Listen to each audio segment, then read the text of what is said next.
Hello YouTube, Tim here.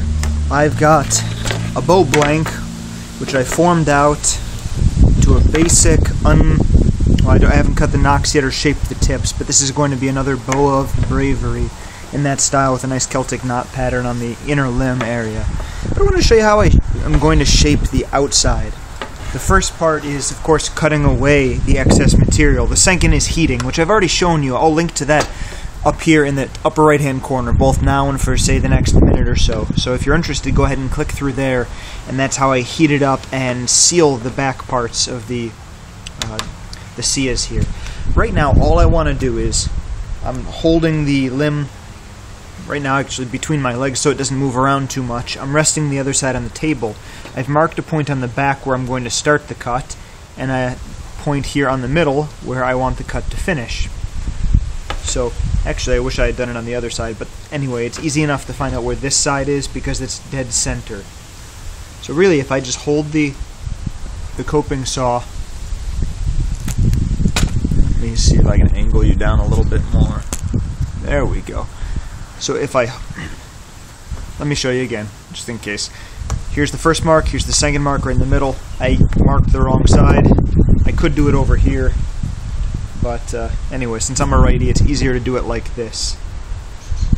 So the first mark back here is where I'm starting the blade. I'm just going to hold it lightly with my gloved thumb and hold the other end right in the dead center. And that's pretty much it. Start like that, little by little.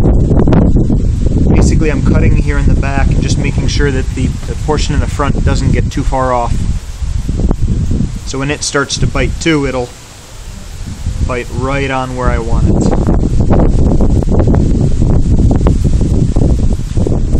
There you go. So now we're just getting a little line. There are better ways to do this. If you have power tools, I could use my bandsaw, and that would make really quick work of this. But when I can avoid using power tools, I like using hand tools. I don't know, there's something old-timey about it. Figure our material is already modern enough. I have no problem using some old-fashioned tools. I wish I had more of them.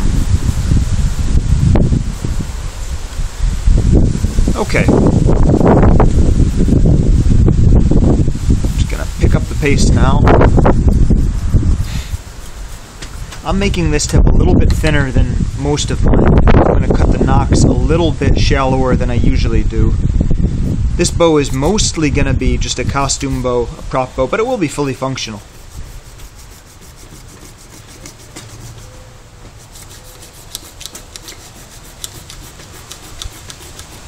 Definitely better than those cheap toys you can get at the store.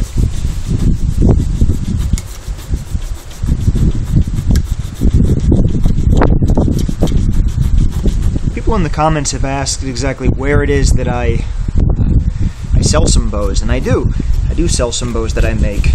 You can find places to buy them. Either contact me directly, Golden Horde Bows, HORDE bows @gmail.com. That's my main email address. And you can also find me on Blogspot, goldenhordebows.blogspot.com. I also have a shop on Etsy. If you just search for Golden Horde Bows, you'll find me there. So you'll find me in a whole variety of places. If you go to Nick's website, his directory of PVC bowyers that he's created, that's the Backyard Bowyer, Nick, there are links there. Also, you'll find links in several of these places to my Flickr account, where I show pictures of lots of the cool stuff that I've been doing. Here we go. Almost. We're all the way through to the other side now, and that's really when it gets a little harder. Starting off seems easy. The middle range is easy because you're cutting the sides of the pipe.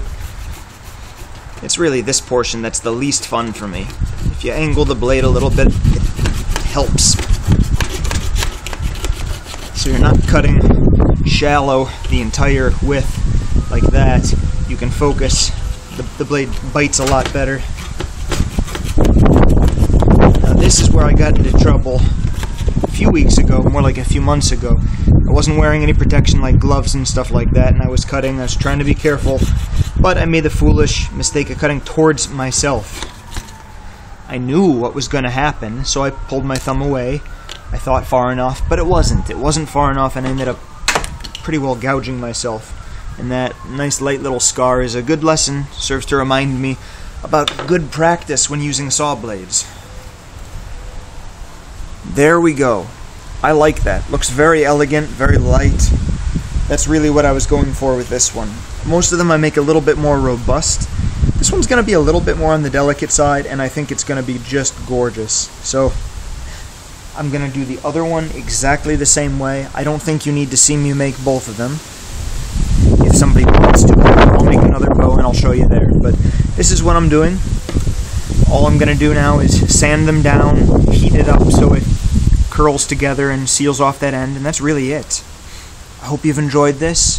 Thanks for watching, and if you have any questions, please post them down there. I love it when people give me suggestions, things they'd like to see. I'm trying to work on a few projects that people have requested, and such as a center shot recurve style bow, something that you might see similar to the Hunger Games bow, the Capital Silver bow. I'm working on a center shot bow, a different kind with a built-in overdraw, but I need to build a whisker biscuit first. If you don't know what that is, just search in the box up top. People will show you how to make your own whisker biscuits. And that's really what I've been up to. Anyway, glad you can watch. Thanks for stopping by. See y'all later.